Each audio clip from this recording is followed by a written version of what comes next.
O nicho, ele tem muito mais a ver com o teu estilo de projetos. Tu pode fazer casas, mas também tu pode aplicar o mesmo estilo de projeto para fazer um prédio.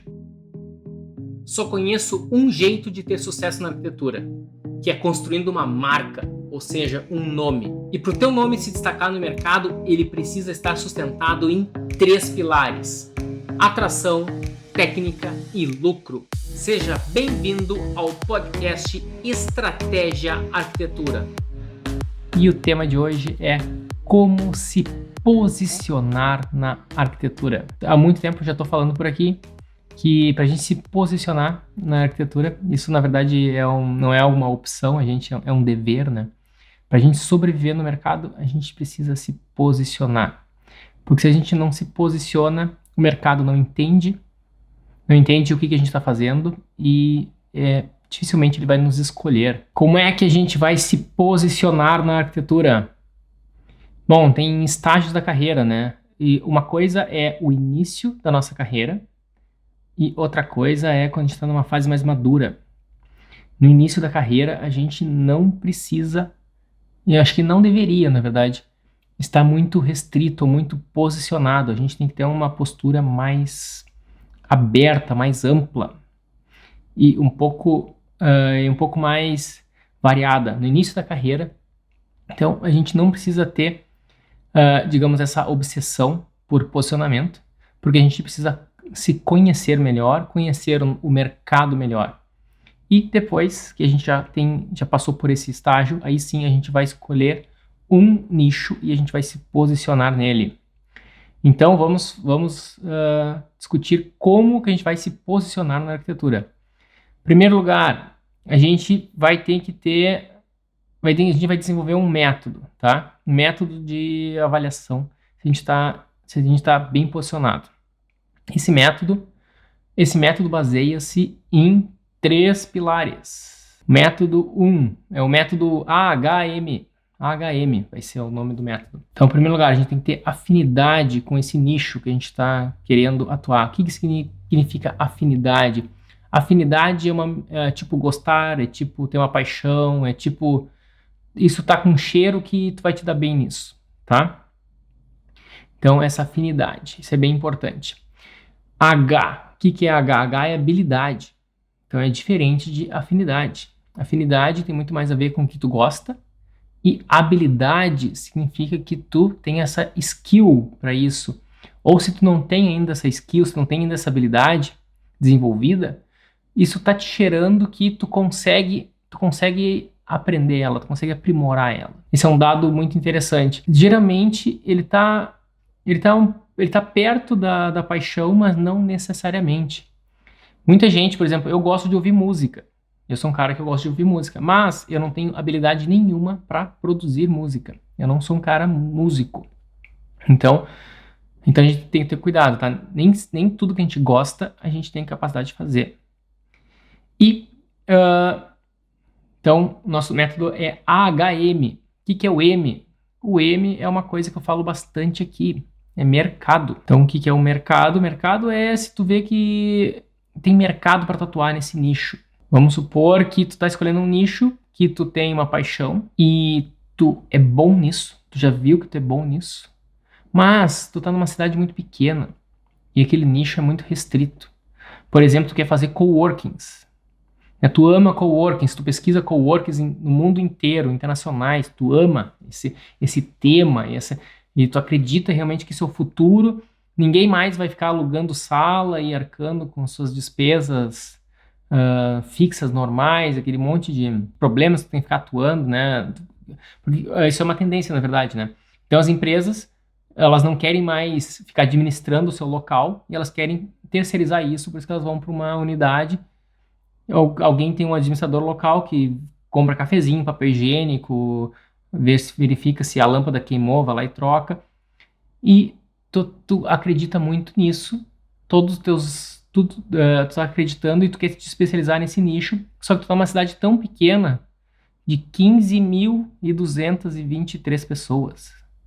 Então não tem espaço para ti nessa cidade.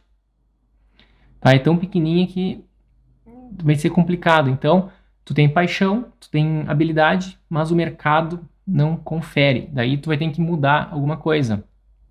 Ou tu vai ter que ser um arquiteto mais generalista nessa cidade, vai ter que inclusive atuar fazer obra, fazer tudo, né? Ou então vai ter que mudar de mercado, tá? Então esse método é AHM, né?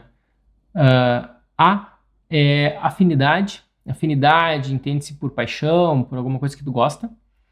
H é habilidade e M é mercado. Quando eu falo muito em cliente, cliente acho que é a palavra que eu mais repito em todos os meus vídeos, né? Cliente tem a ver com mercado. Tem diretamente a ver com mercado. E paixão, né? Paixão e afinidade tem a ver com algo muito pessoal, né? Isso a gente vai ter que ter o trabalho de olhar para dentro do nosso trabalho, para olhar, fazer uma análise, né, de como a gente se enxerga e como a gente reage a cada projeto que a gente vê.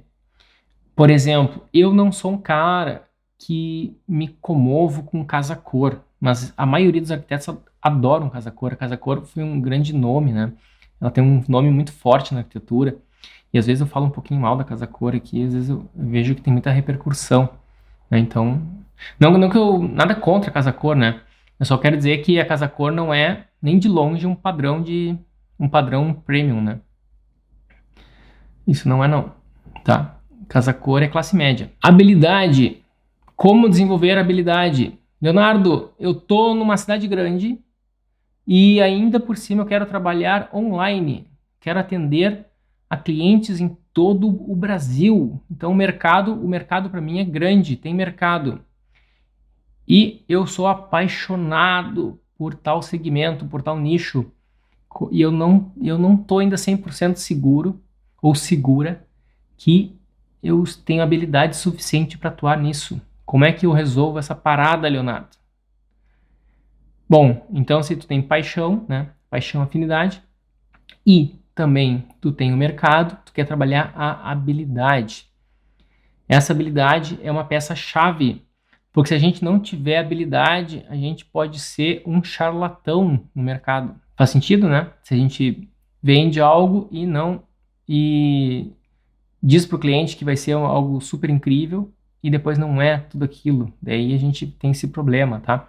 Então a gente tem que trabalhar a nossa habilidade para a gente existir para sempre no mercado. Como é que a gente vai trabalhar a habilidade? Existem algumas maneiras. A melhor de todas, a que eu mais adoro, é o seguinte: tu pode investir tempo, vai investir um pouco de tempo nisso, mas tu vai ganhar dinheiro para isso. Imagina aprender e ganhar dinheiro. Como é que a gente faz isso? Tu arruma um trabalho, arruma um emprego, ou começa a colaborar com algum escritório que já atua naquilo, que já faz aquilo. Então tu vai estar aprendendo muito e tu vai adquirir uma grande habilidade. Tu vai inclusive conhecer muito melhor o mercado. Tu vai te surpreender que tu achava que o mercado era uma coisa e depois tu viu que é outra. Não que tu viu que é outra, né? Mas tu viu que tem mais nuances, né? Quando a gente não conhece muito bem o mercado, por exemplo, a gente acha que ele é meio branco e preto, né? Tipo, sim ou não, né? Meio dicotômico, assim. Mas quando a gente começa a estudar mais ele, começa a ter maior contato com ele, a gente vê que tem muitos tons de cinza nele. Ou seja, tem muitas variantes, né? Então não significa que tu é nem o cara mais perfeito do mundo e também tu não é nem o cara mais horrível do mundo. Conforme a gente vai entrando no mercado, a gente vê que o mercado ele é bem diversificado, tá? Mas é super importante a gente ter um posicionamento. Por exemplo, a Ferrari, né? A Ferrari, tu pode comprar camiseta, boné, chaveirinho, brinquedinho, né? Mas o posicionamento deles é carros esportivos, de preferência vermelhos, né, com rodas de 5 pontas. Então tem várias marcas, né, tem várias características que deixam a marca, né, marcante. E então tem um posicionamento super claro. E a gente tem que desenvolver isso no nosso trabalho. Eu estou estudando bastante sobre marketing tradicional E o marketing tradicional fala muito da gente ser conhecido por uma coisa. Tu tem que ser muito conhecido por uma única coisa. Tu pode até ter vários produtos, tá? Mas um deles tem que ser o teu carro-chefe. Então, a Louis Vuitton é bolsa, né? A Ferrari é carro. A Ferrari pode vender outros produtos, mas o carro é o carro-chefe deles, é o produto principal. E se tu tem 2 produtos, se a Ferrari começa a fazer motos também, vamos supor que ela começa a fazer uma campanha muito maciça, assim, né? Massiva de motos. O que vai acontecer? Vai confundir o pessoal. Se ela é realmente uma grande referência em carro, e agora também é moto, né? Ela começa... pode entrar para um ramo perigoso. Tem algumas perguntas aqui. Deixa eu dar uma olhadinha. Tony. Bom dia, Léo. Léo, quanto específico pode ser um nicho? Ele precisa ser específico a uma tipologia de projeto ou pode estar em uma categoria?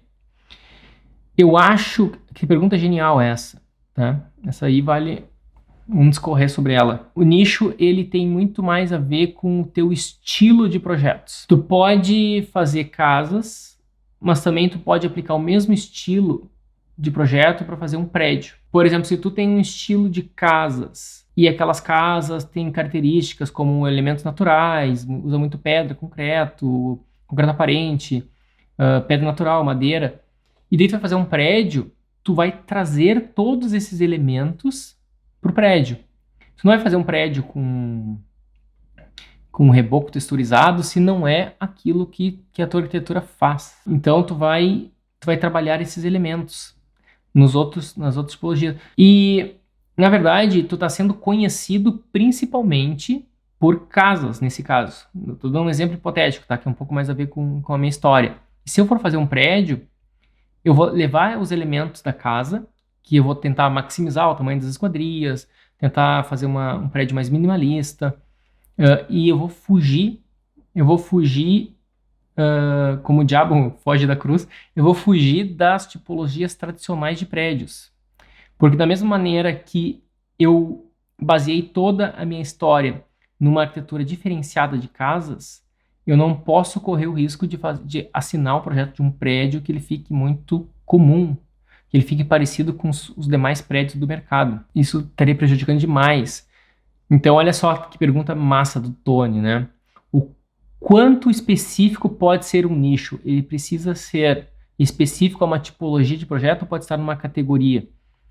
Ela está mais até no estilo do que na categoria. Eu acho assim, tu tem que ser conhecido por pelo menos uma coisa tem que ser muito conhecido, tá? Aquela coisa seria o teu produto-chave, teu produto principal. Aquilo tu tem que realmente zelar por aquela imagem e tu tem que reforçar ela. E vai aparecer alguns projetos que são um pouco diferentes. Daqui a pouco pode, por exemplo, quem está muito no auge da carreira, seguidamente é convidado para fazer museus, né? É um sinal que tu tá grandão, né? Tu tá gigante no teu mercado, né? Tem um super reconhecimento. Então, museus, ninguém se especializa, né? Nunca vi ninguém se especializar em museus. Quando eu me formei, eu queria ser arquiteto de museus. Só que depois eu vi que não é bem assim, né? É como se tu queresse entrar no cinema e tu já quer ganhar o Oscar, digamos assim, tá? Então, primeiro vai trabalhar bastante para depois tu vai competir. Isso aí, tem que ter a base. Então, se tu é convidado para fazer um museu, o museu é um tema bem livre, né? Então, naturalmente, quem espera de ti vai querer que tu faça um museu que tenha os teus traços arquitetônicos. Então, esse posicionamento tem muito a ver com traços, mas tem um elemento, por exemplo, o MIS. O MIS, ele começou fazendo casas e depois ele foi para arranha-céus, né? Tem vários arranha-céus em Chicago. Então, eu diria que tem fases, né? Tem uma fase do início da carreira dele, depois tem uma fase que ele estava mais maduro e grandão, né? Mas o que ficou mais famoso? Ambos, né? Ambos ficaram muito famosos, os prédios deles. E olha só, se vocês forem cuidar toda a obra do MIS, olha, eu não tenho, vocês vão olhar na internet depois, mas a obra do MIS, os elementos construtivos, a técnica construtiva, a maneira como que ele trabalhava com a estrutura exposta na fachada, os frames, a modulação, exatamente toda a arquitetura dele das casas é exatamente a arquitetura dos prédios. Ele apenas aumentou as casas e virou um prédio. Os arranha-céus dele é basicamente a Farnsworth House e vários outros, né? Não tem muita diferença arquitetônica das casas do Mies para os prédios do Mies.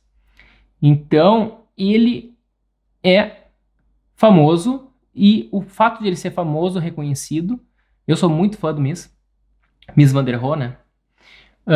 E um dos motivos dele é porque ele foi consistente no posicionamento dele, tá? Agora, a história do Mies, eu não lembro com certeza da história dele, tá?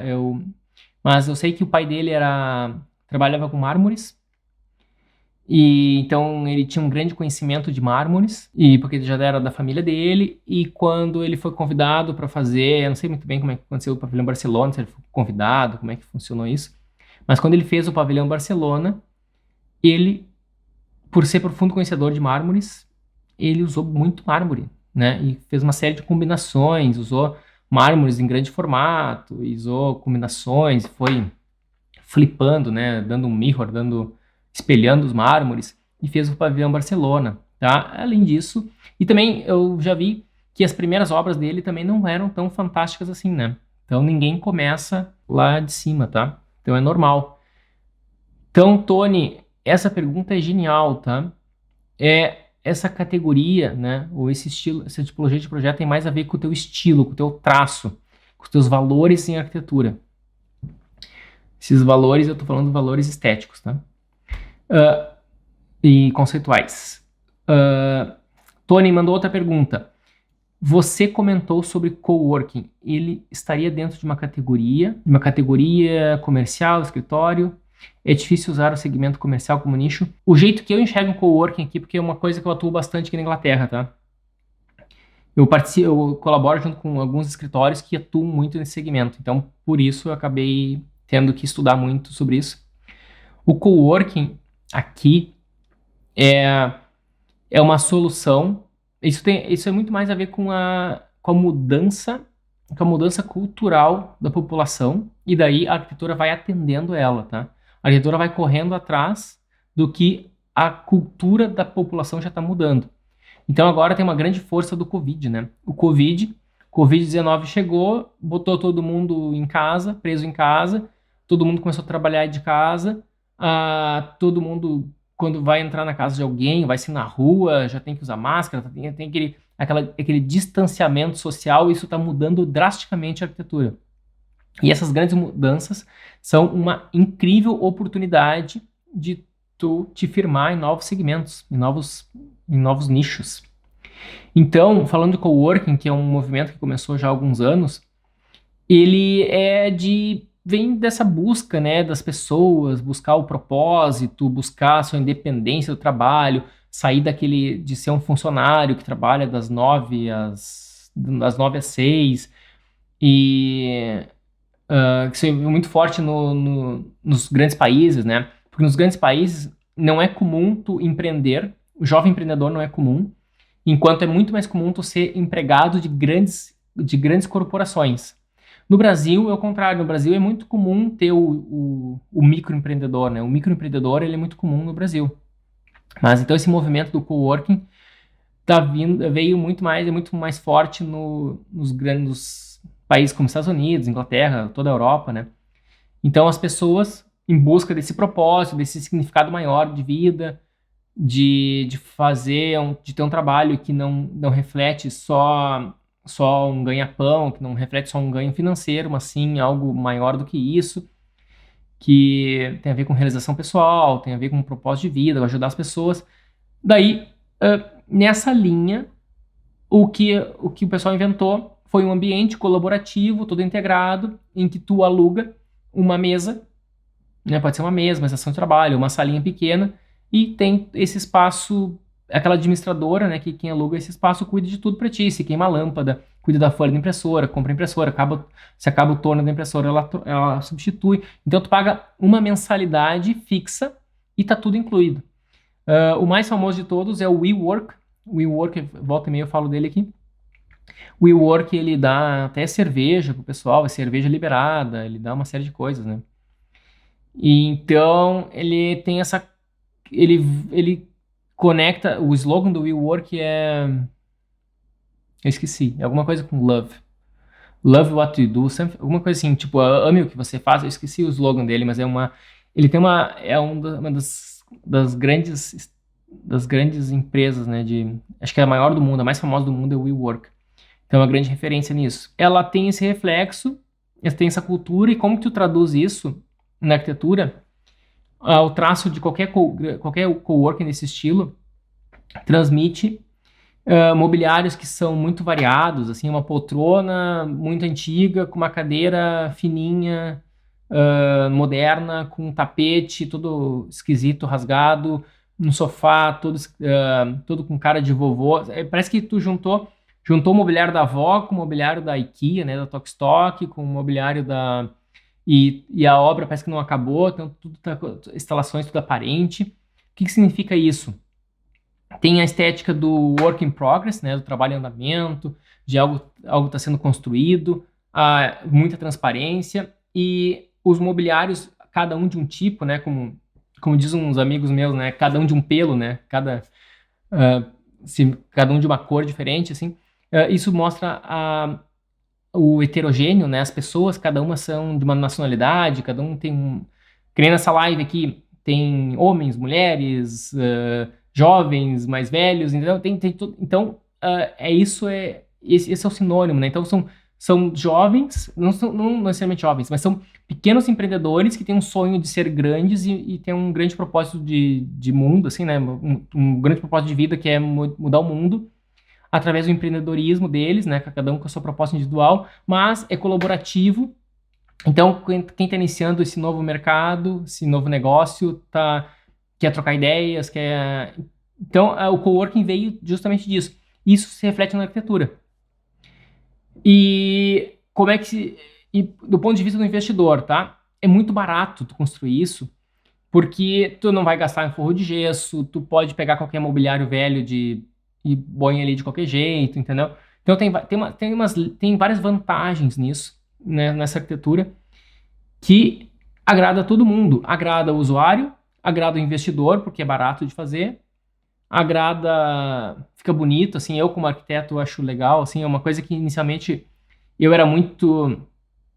Logo que eu vim para a Inglaterra, agora em 2017, quando eu cheguei aqui, eu estava muito imerso na cultura de alto padrão italiana, que ela tem uma série de regras muito rígidas do que é bonito, do que é esteticamente agradável.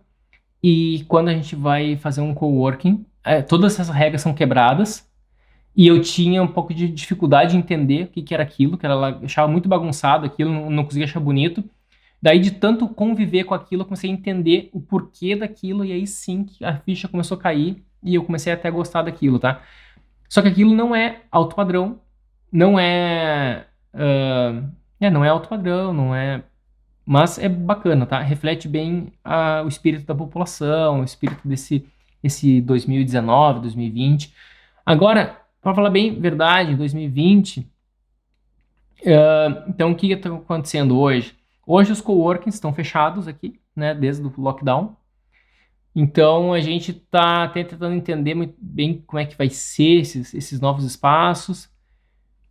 Talvez os coworkings com o lockdown eles vão estar perdendo força. Não sei se agora todo mundo está meio que dando um jeito de acomodar isso nas suas próprias casas e fazer essa conexão de maneira digital. Então a arquitetura residencial agora com o lockdown está dando um boom, né? Boom no sentido de uma explosão, no bom sentido, assim. Está dando é notável, assim, quem está trabalhando com residencial está tendo muito trabalho.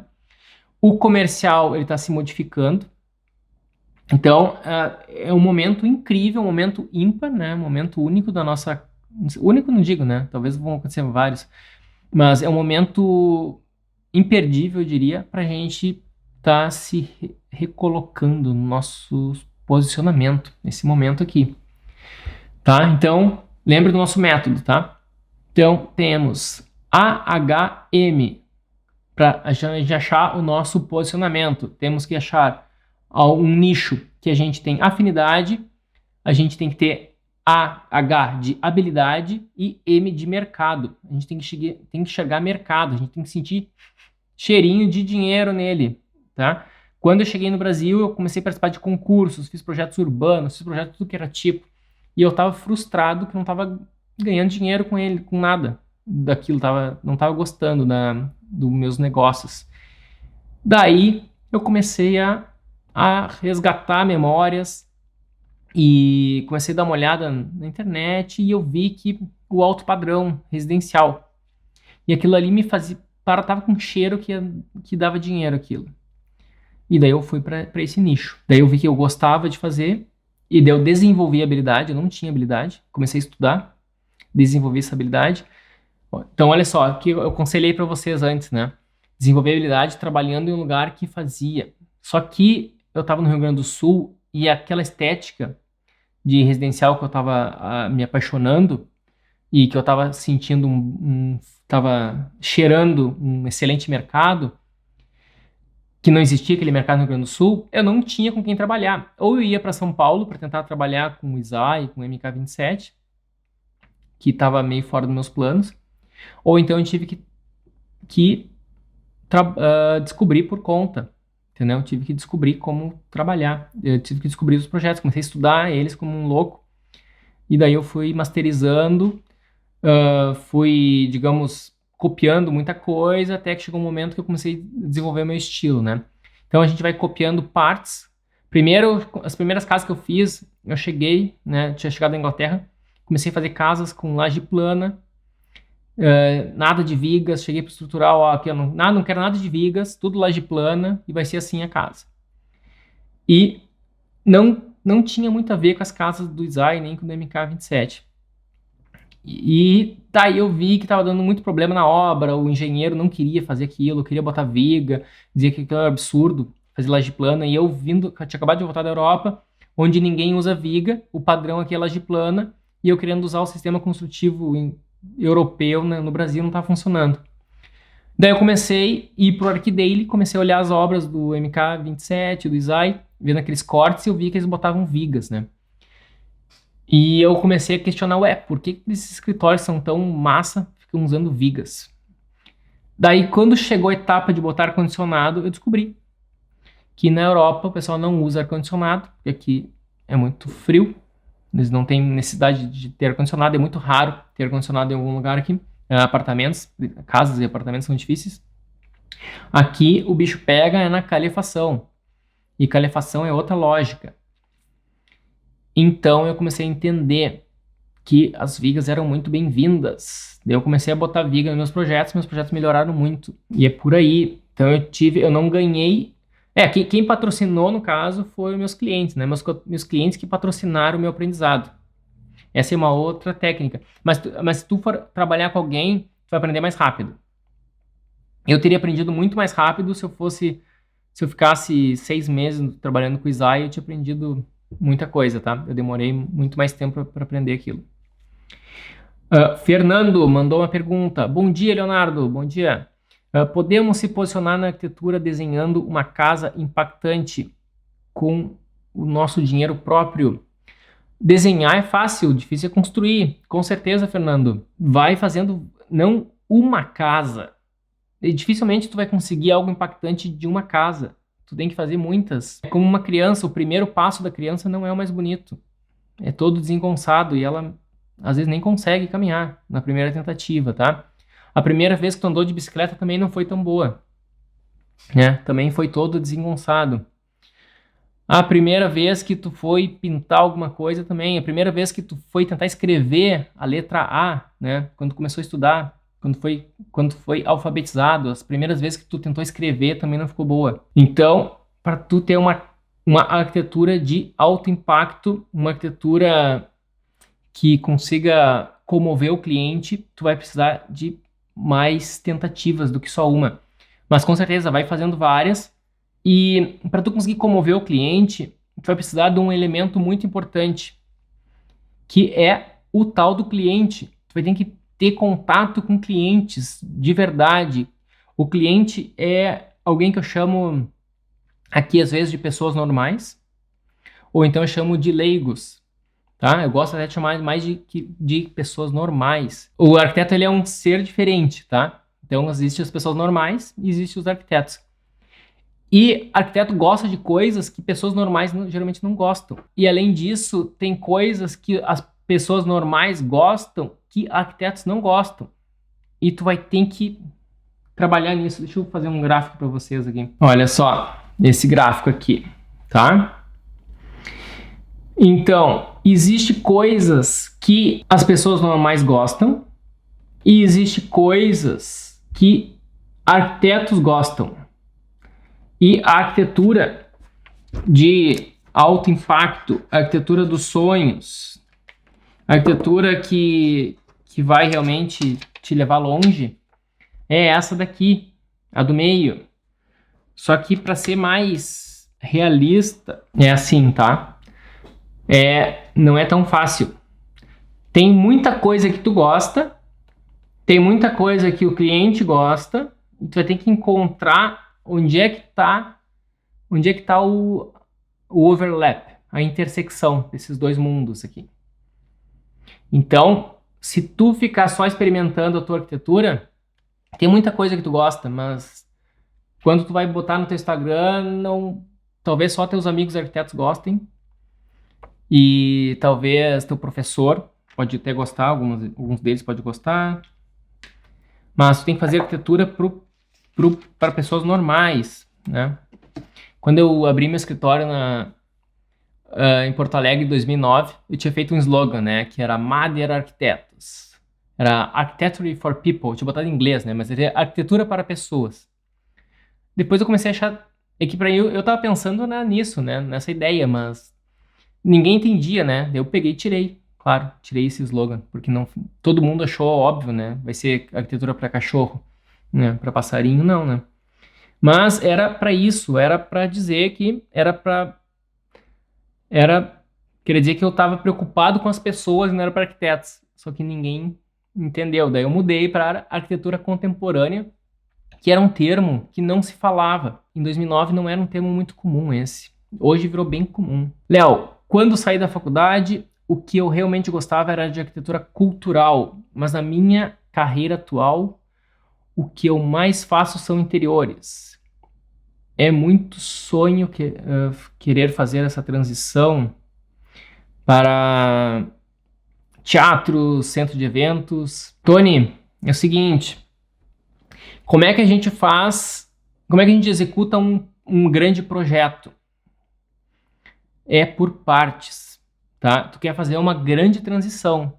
Tu quer deixar de fazer tua arquitetura de interiores para fazer centros de eventos e teatros. É uma grande transição, tá? Porque a arquitetura de interiores é o que mais tem por aí, né? É o que mais tá toda hora a gente comprando apartamento, precisando de arquiteto de interiores, tá toda hora pessoas que estão morando num local e a sua própria casa, digamos, está expirando, né? Tá vencendo o prazo de validade do projeto. A família mudou, a criança já virou adolescente, tem que mudar a casa. O adolescente agora está fazendo faculdade na tua cidade, tem que mudar a casa. Entendeu? Então as pessoas mudaram de trabalho, daí tem que mudar a casa também, porque agora, sei lá por que motivo, mas as pessoas mudam casa. Já que ia comprar uma geladeira nova, que a geladeira tá velha, já aproveita, faz toda a reforma na cozinha, já que vai fazer reforma na cozinha, já faz reforma nos banheiros também, já deixa o banheiro bonitão. Então, a arquitetura de interiores é algo que é forever, é para sempre, entendeu? É uma coisa que sempre vai ter muita demanda. E se tu já tá em arquitetura de interiores, a tendência é que cada vez mais vão ficar te ligando e te contatando para fazer mais e mais arquitetura de interiores, tá? E para tu fazer esse projeto, essa transição, em primeiro lugar tu vai ter que querer, tá? Vamos lá. Vamos usar o nosso método. AHM. Então, afinidade. Tu diz que tem afinidade, que tem uma afinidade, tu sempre gostou disso, tu vai ter que ver se tu ainda gosta disso. se tu ainda tá pilhado, né? Não sei quanto tempo tu te formou, pelo teu Instagram aqui, tu é o Tony Cruz 1987. Então tu deve ser um cara que nasceu em 87. Então tu já se formou há algum tempinho e também tem que ver se tu ainda tá super apaixonado por isso. Segundo lugar, a tua habilidade. Quantos teatros tu já fez? Eu já trabalhei um pouquinho em projeto de teatro, pouquinho, aqui na Inglaterra. Era pouca coisa, não muito. Era um centro de eventos, centro cultural, bem isso. Na faculdade, a gente faz muito isso, né? Pelo menos na minha. Eu sou formado na URGS, na Federal do Rio Grande do Sul. E lá a gente fazia muito esse tipo de projetos acadêmicos, mas eram projetos que era, digamos, bem simples de fazer, né? Mas quando vai fazer de verdade, acho que o bicho é mais embaixo. Então, eu acho assim, ó, tem uma paixão alta, habilidade, talvez tu não tenha ainda muito, tá? Vai ter que desenvolver. E mercado, quantos centros culturais e teatros são feitos na tua cidade? Vamos supor que seja de São Paulo, tá? Que é a principal cidade do Brasil. Olha, mesmo sendo São Paulo, não é toda hora que sai um projeto desse. Outra, às vezes o governo inventa de fazer isso. Às vezes o governo estabelece as regras de contratação. Ou então vem iniciativa privada, tá? Vamos supor que o Google quer fazer. O Google, né, só cresce, cresce, cresce e ele quer fazer um centro de eventos do Google. Só para eles, fazer as apresentações dele em São Paulo. E também eles vão fazer um teatro que eles estão cheios de dinheiro, eles querem agora ajudar a população e fazer um teatro popular. Como é que tu vai atrair a atenção de empresas tipo Google? Tu vai ter que montar essa estratégia, faz a engenharia reversa. Se tu fosse o Google e quisesse contratar uma empresa para fazer o teatro deles, como que tu buscaria? Eu acho que eles iriam usar a própria ferramenta, iam no Google e iam digitar alguma coisa, né?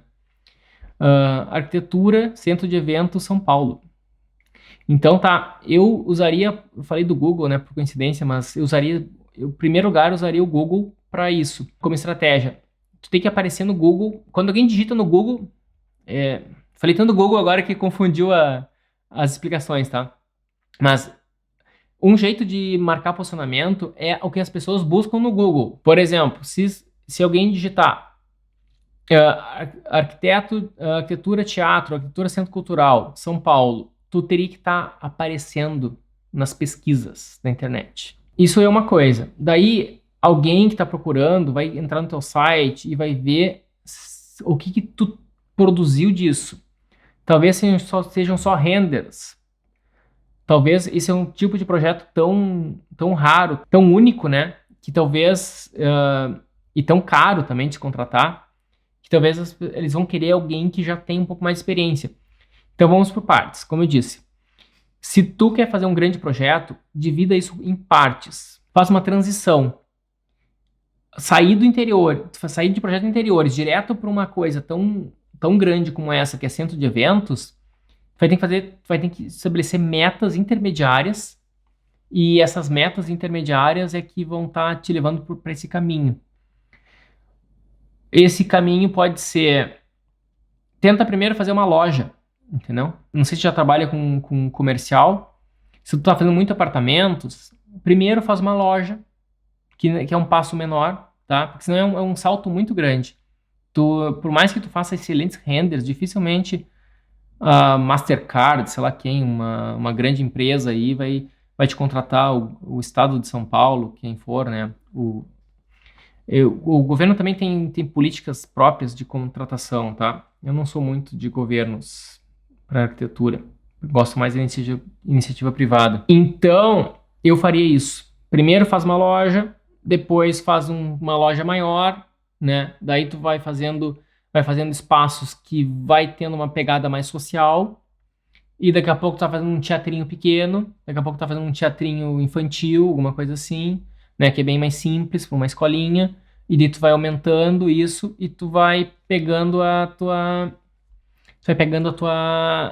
experiência nisso, tá?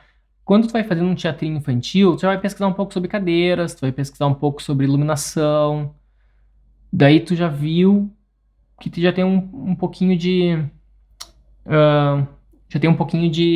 já tá pegando um pouquinho da parte técnica, tá?